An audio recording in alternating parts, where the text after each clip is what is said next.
ومن يشاقق الرسول من بعد ما تبين له الهدى ويتبع غير سبيل المؤمنين نوله ما تولى ونصله جهنم وساءت مصيرا. الحمد لله رب العالمين والصلاة والسلام على رسول الأمين وعلى آله وصحبه أجمعين اما بعد. اب جس موضوع پر بات ہوگی وہ ہے نواقض اسلام. نواقض اسلام کا مطلب وہ چیزیں جو اسلام کو بندے سے اسلام کو ختم کر دیں، یعنی جن کے ارتکاب سے ایک مسلمان دائرۂ اسلام سے خارج ہو جاتا، مسلمان نہیں رہ جاتا. جیسے نواقض وضو کہتے ہیں نا، کہ کچھ ایسی چیزیں ہیں کہ اگر وہ ہو جائیں تو آپ کا وضو ٹوٹ جائے گا، وضو ختم ہو جائے گا. تو ایسے نواقض اسلام ہے کہ کچھ غلطیاں ایسی ہیں، کچھ گناہ ایسے ہیں کہ اگر آدمی ان کا مرتکب ہوتا ہے، وہ گناہ اس سے سرزد ہوتے ہیں، تو وہ دائرۂ اسلام سے باہر ہو جاتا ہے، اسلام سے نکل جاتا ہے. تو جس طرح سے ایک مسلمان کو یہ فکر ہوتی وضو کرنے کے بعد وضو ٹوٹنے نہ پائے، ایسے اس کو اس بات کی فکر ہونی چاہیے کہ اسلام لانے کے بعد وہ دائرۂ اسلام سے نکلنے نہ پائے. تو ان تمام گناہوں سے اپنے آپ کو بچانا چاہیے جو گناہ اسے اسلام سے نکال کے باہر پھینک دیتے ہیں. اور یہ بہت سارے ہیں، ان کی کوئی متعین تعداد نہیں ہے، 5 10 20 50 بلکہ بعض علماء نے تو 100 تک گنایا ہے. یعنی ایسے گناہ ہیں جو ایک مسلمان کو دائرۂ اسلام سے باہر کر دیتے ہیں. لیکن ہم ان میں سے 10 کا تذکرہ آپ کے سامنے کریں گے کہ 10 ایسی کوتاہیاں، ایسی غلطیاں کہ آدمی ان کا ارتکاب کرتا ہے تو مسلمان نہیں رہ جاتا، کافر ہو جاتا ہے. لیکن اس سے پہلے یہ جاننا بھی ضروری ہے کہ ہم اگر کسی مسلمان کے اندر یہ علامت دیکھیں، یہ گناہ دیکھیں، تو ہم اسے کافر ڈکلیئر نہیں کریں گے. سمجھ رہے؟ یقیناً ان گناہوں سے ایک مسلمان دائرۂ اسلام سے نکل جاتا ہے. یہ گناہ مسلمان کو اسلام سے باہر کر دیتے ہیں. لیکن اگر یہ گناہ کرتے ہوئے کوئی نظر آیا تو ہر آدمی کا یہ کام نہیں کہ اس پہ فتویٰ لگا دیں کہ وہ مسلمان نہیں ہے، وہ کافر ہو گیا. کیونکہ کبھی کبھی ایسا ہوتا ہے کہ یہ گناہ کرنے کے بعد بھی کوئی ایسی وجہ ہوتی ہے کہ وہ آدمی کو کافر نہیں کہا جاتا. ہو سکتا ہے کہ اللہ کے یہاں کافر ہو چکا ہو، لیکن ہمیں اس پہ حکم لگانے میں جلد باز نہیں ہونا چاہیے. یہ بڑا مشکل کام ہے. یعنی افعال پہ حکم لگانا آسان ہے کہ یہ کام کرنے سے آدمی اسلام سے باہر ہو جاتا ہے، لیکن کسی شخص کو مینشن کر کے بولنا کہ یہ اس بندے نے یہ کام کیا اس لیے اسلام سے باہر ہو گیا، یہ بڑا مشکل چیز ہے. تو اس موضوع کے تحت ہماری فکر یہ ہونی چاہیے کہ ہم وہ گناہ جان لیں جو اسلام سے ہم کو باہر کر دیتے، اپنے آپ کو بچائیں.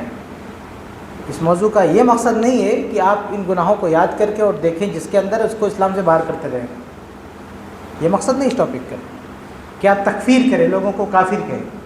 اپنا محاسبہ کریں، اس کے لیے خود کو دیکھیں. کبھی کبھی ہوتا ہے کہ ایک آدمی کوئی کفریہ کلمہ کہہ دیتا ہے، اس کے باوجود وہ کافر نہیں ہوتا. وجہ یہ ہوتی ہے کہ اس نے دل سے نہیں کہا ہے، زبان سے کہا ہے، مجبوری میں کہا ہے، یا کوئی جاہل تھا، پتہ نہیں تھا. بہت سارے ایسے ایکسکیوز ہو سکتے ہیں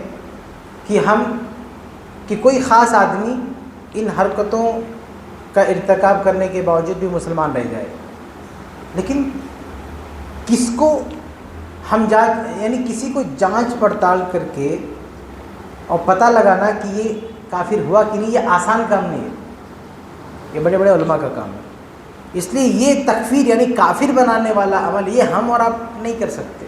یہ اس لیکچر کا یہ مقصد نہیں ہے. اس کا مقصد یہ کہ ہم اپنے آپ کو ان گناہوں سے بچائیں جو ہمیں اسلام سے باہر کر دیتے ہیں. ٹھیک ہے. اب وہ گناہ کون کون سے ہیں دیکھتے ہیں. 10 میں پیش کرنے کی کوشش کروں گا، اور اس پہ تو باقاعدہ بڑی بڑی کتابیں موجود ہیں. ان پوری کتابوں، ان کی تفصیلات کو بیان کریں تو 1-2 گھنٹہ کیا، 1 دن کافی نہ کافی ہے. اس لیے بہت ہی اختصار کے ساتھ میں آپ کے سامنے یہ رکھنے کی کوشش کروں گا کہ وہ کیا چیز ہے. دیکھیے، سب سے پہلی چیز ہے کفر، کہ آدمی اسلام کے کسی بھی ایک چیز کا انکار کر دے، خواہ وہ کتنا معمولی ہی مسئلہ کیوں نہ ہو. اگر اسے معلوم ہے کہ اسلام کا مسئلہ ہے لیکن وہ انکار کر دیا، بولا میں اس کو نہیں مانتا، تو دائرہ اسلام سے خارج ہو جائے گا. کوئی حدیثوں کا انکار کرتے تو بہت بڑی بات ہے. سرے سے احادیث کا انکار کرتے، ہم صرف قرآن مانتے ہیں، حدیث نہیں مانتے، کافر ہو جائے گا. احادیث جانے دیجیے، احادیث میں سے کوئی ایک حدیث میں بیان کیا ہوا کوئی ایک مسئلہ آدمی کہ میں اس کو نہیں مانتا، گرچہ یہ حدیث صحیح ہے، ثابت ہے، سب مانے کہ ہاں صحیح ہے، ثابت ہے، لیکن ایسے ہی بولے مجھے نہیں جمتا، مجھے نہیں میں اس کو نہیں مانتا، وہ کافر ہو جائے گا. پوری اسلام سے نکل جائے، کچھ نہیں بچے گا اس کے پاس. تو اسلام کی کسی بھی چیز کا انکار کر دے گا تو اس کے کافر ہونے میں کوئی شک نہیں.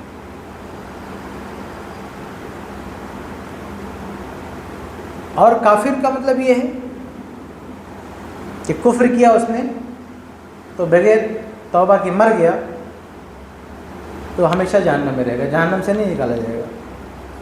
یہ جو بات ہے نا کہ کچھ گنہگار جہنم میں جائیں گے، سزا بھگتنے کے بعد ان کو جہنم سے نکال کے جنت میں ڈالا جائے گا، تو یہ اہل توحید کے لیے، یہ کفار کے لیے نہیں ہے. جو مشرک ہو کے مرا، کافر ہو کے مرا، اس کے لیے نہیں، وہ ہمیشہ رہے گا جہنم میں. تو پہلی چیز ہے کفر، کسی بھی چیز کا اس نے انکار کر دیا، گرچہ بولے کہ میں اللہ کو مانتا ہوں، رسول کو مانتا ہوں، بس رسول کی یہ بات نہیں مانتا، وہ کافر ہو جائے گا. یہ بہت بنیادی چیز ہے، ہر مسلمان بچے کو یہ رٹ لینا چاہیے. اور جب یہ چیزیں بنیادی چیزیں نہیں معلوم ہوتی ہیں تو ایک آدمی کھڑا ہوتا ہے اور یہاں تک کہہ دیتا ہے کہ کوئی آدمی اگر اللہ کے نبی پر ایمان نہ لائے، اللہ کو مانے، اللہ کے دین کو مانے، لیکن نبی پر ایمان نہ لائے، تو بھی چانسز نہیں کہ وہ جنت میں چلا جائے. کوئی چانس نہیں اس کے جنت میں جانے کا.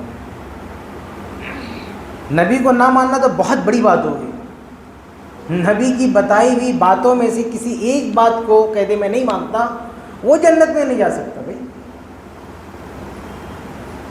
مسلم احمد کی بہت ہی واضح حدیث ہے، اللہ کے نبی صلی اللہ علیہ وسلم نے فرمایا کہ لا یسمع بی یہودی ولا نصرانی، کہ میرے بارے میں چاہے کوئی یہودی ہو، عیسائی ہو، کوئی بھی ہو، میرے بارے میں سنا اور لا یؤمن بی، اور ایمان نہیں لاتا ہے، تو جہنم میں جائے گا. اور یہ کفر ہے، یہ کبھی بھی وہاں سے کبھی نکلے گا بھی نہیں، ہو مخلد فی النار ہوگا. یہ کفر ہے. اب ایک صاحب نے قرآن مجید کی آیت پڑھی کہ اللہ فرماتا ہے ان اللہ لا یغفر ان یشرک بہ ویغفر ما دون ذلک لمن یشاء، کہ اللہ نے تو قرآن میں کہا ہے کہ اللہ تعالیٰ صرف شرک کرنے والے کو معاف نہیں کرے گا، شرک کے علاوہ کچھ بھی معاف کر دے گا. تو اگر کسی نے نبی کا انکار کر دیا تو وہ بھی شرک نہیں ہے، معاف ہو سکتا ہے.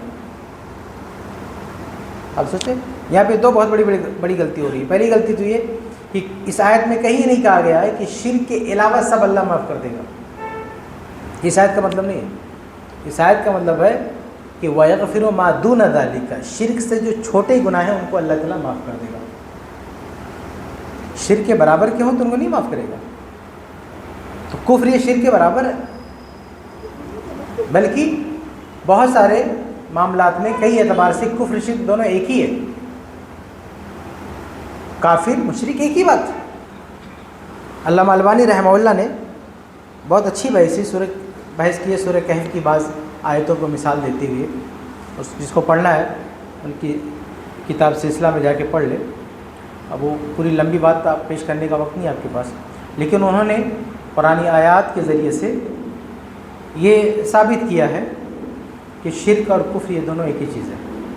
تو جو اللہ نے کہا کہ شرک کے علاوہ اللہ شرک کو نہیں معاف کرے گا، اس سے کم تر گناہ معاف کر دے گا، اس کے علاوہ یعنی اس سے چھوٹے جو گناہ اللہ تعالیٰ معاف کر سکتا ہے بغیر توبہ کے مر گیا، تو شرک بول دیا تو کفر بھی اس میں آ گیا.